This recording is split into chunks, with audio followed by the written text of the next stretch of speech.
بسم الله الرحمن الرحيم. السلام عليكم ورحمة الله تعالى وبركاته. والله قيمها بدن كسو دوادا أرداقينا. ما أنت وحن كهالي دونا موضوع آدم مهمة.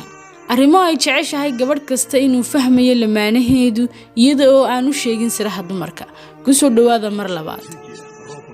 waxa jira arrimo badan oo ay jecel yihiin dumarku inay raggu fahmaan iyaga oo aan loo sharxin si ay u fududaato wada dhaqankoodu ama isfahankoodu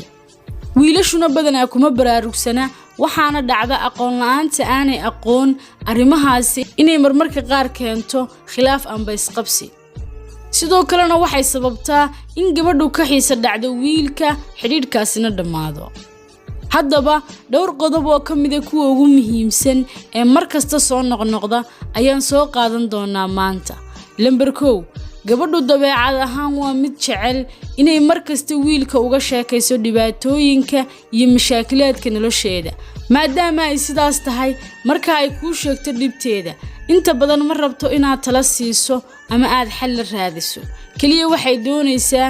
inaad dhageysato oo naxariis u muujiso wiilku waa inaanu markiiba ka fakirin tala raadin si aanay gabadhu u didin ama u yaabin lambar 2 gabadhu ma jecla ninka markasta isku dayo inuu soo jiito iyada haddii uu wiilku markasta soo waco markasta la kulmo markasta su'aalo weydiiyo waxay aaminaysaa inay dhibsato oo dareento xorriyad la'aan gabadh kasta waxay jeceshahay in wiilku fahmo qodobkan iyada oo aanu sheegin lambar 3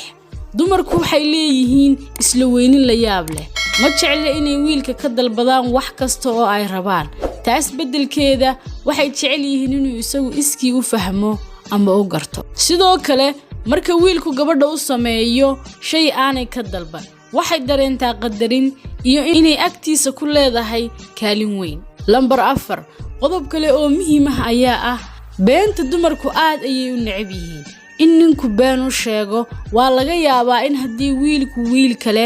uu been u sheego inuu ka cafiyo markuu u sharaxo sababta ku kaliftay laakiin gabadhu weligeed ma ilaaweyso inta nolosheeda ka hadhayna markasta way ku soo xasuusinaysaa lambar 5 haddii ay gabadhi kula dhaqanto si wanaagsan micnaheedu ma aha inay ku jeceshahay ama ay ka heshay laga yaabaa in dabeecadeedu tahay inay qof kasta si wanaagsan ula dhaqanto sidaas awgeed ku dadaal inaanad iska dhaadhicin arrimo aan jirin si aan xiriirkiinaas wanaagsani xumaan isugu bedelin adigana aan niyad jab kugu soo gaadhin lambar 6 dumarku waxay aad u jecel yihiin kadisyada iyo hadiyadaha si kasta oo ay kuugu sheegto inaanay jeclayn haddana xaqiiqadu waxay tahay inay jeceshahay waa inaad fahantaa una keentaa xilliyada qaar adoon u sii sheegin laakiin waxa muhiim ah inaanad xilli kasta hadiyad u keenin munaasabadaha iyo waqtiyada qaar ayaa ku habboon in gabdhaha hadiyad loo keeno taas oo aad ka dheehan karto shucuur ahaan markaad ficilkaas samayso lambar 7